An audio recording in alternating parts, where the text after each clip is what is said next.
Jacqueline here, coming to you from Quail Creek Country Club from Fitness and Spa. Wanted to talk to you about bike safety. So it's really important to stay active during these times that we're in, and make sure that if you're going to go bike riding that you have a tuned up bike. It needs to be safe. Always remember to check your tires, have a good bike pump on hand to check those tire pressures. Make sure your brakes are working.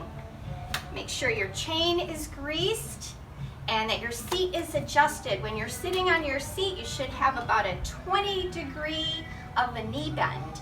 It shouldn't be going straight and it shouldn't be too up close to your chest. So also make sure that you have a nice bag or something that you can keep your personal belongings, or have a waist belt that you can keep your phone or some change, etc.